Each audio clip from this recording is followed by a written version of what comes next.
ఈరోజు మనం చెప్పుకోబోతున్న మంచి సరదా కథ మంచి కళ పీడకళ. ఈ కథను రచించిన వారు అబ్దుల్ అలీం గారు. పూర్వం ఒక దేశంలో ఒక ధనికుడు ఉండేవాడు. అతను గొప్ప లోభి. పెళ్లి చేసుకొని పిల్లల్ని కంటే వాళ్ళు తన డబ్బంతా పంచుకుపోతారనే భయంతో బ్రహ్మచారిగా జీవిస్తూ వంట చేయడానికి మాత్రం ఒక నౌకరును పెట్టుకున్నాడు. తాను కడుపు నిండా తినేవాడు కాదు, నౌకరును తిననిచ్చేవాడు కాదు. ఇలా ఉండగా సంవత్సరాది పండగ వచ్చింది.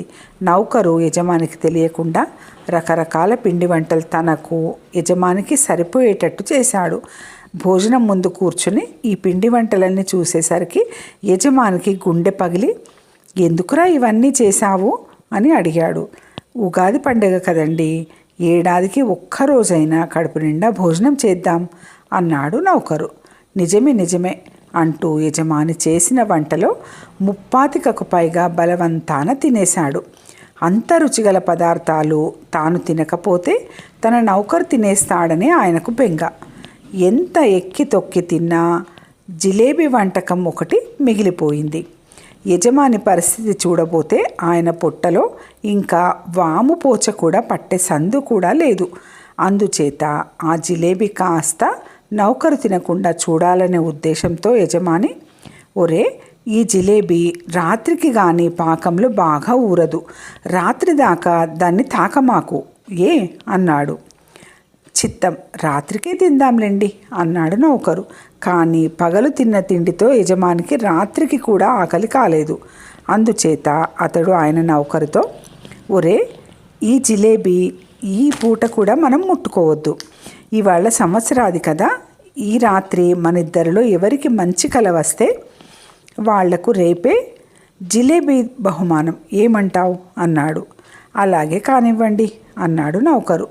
ఈ రాత్రికి ఆ జిలేబీ నౌకరు నోట పడకుండా చేస్తే రేపటికి తనకు కరకర ఆకలి పుట్టుకొస్తుందని మంచి కల వచ్చినట్టు చెప్పి తానే ఆ జిలేబీ తినేయవచ్చునని అనుకుని యజమాని వెళ్ళి పడుకొని నిద్రపోయాడు.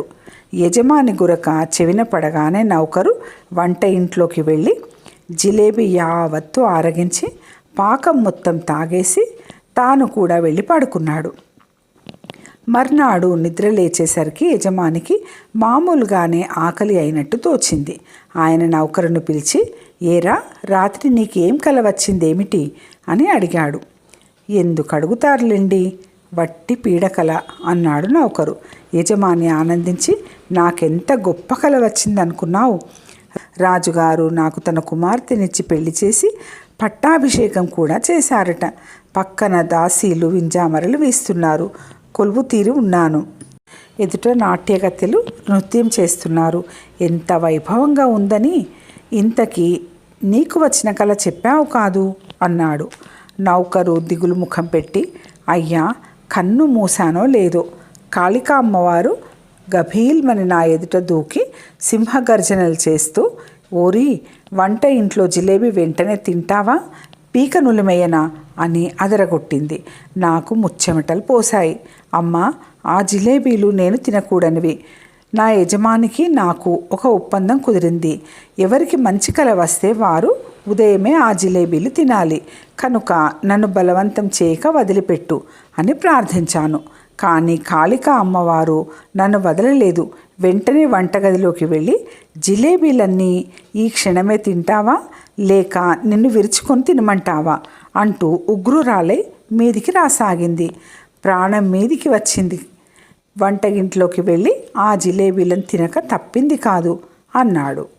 యజమాని ఉగ్రుడై, కాళికా అమ్మవారు అంత గొడవ చేస్తుంటే పక్క గదిలో నిద్రపోతున్న నాకు కాస్త కూడా వినపడదా, అయినా నువ్వు ఒక్క కేక పెట్టి ఉన్నట్టయితే నీ రక్షణకు వచ్చి ఉండేవాణ్ణి, పిలవకపోయినావట్రా దరిద్రుడా అన్నాడు.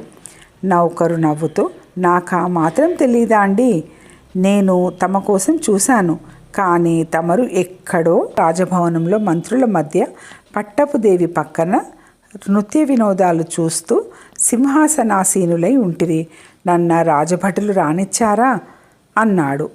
యజమాని నౌకరు యుక్తికి సిగ్గుపడి తల వంచుకున్నాడు. ఆనాటి నుండి యజమాని నౌకరు కూడా కడుపు నిండా తిండి తినసాగారు. కథ సమాప్తం. ఇలాంటి మరిన్ని చక్కటి పాత కథల కోసం నా ఛానల్ని తప్పకుండా సబ్స్క్రైబ్ చేసుకోగలరు. లైక్ చేసి మీ ఆత్మీయులతో పంచుకోగలరు. ధన్యవాదాలు.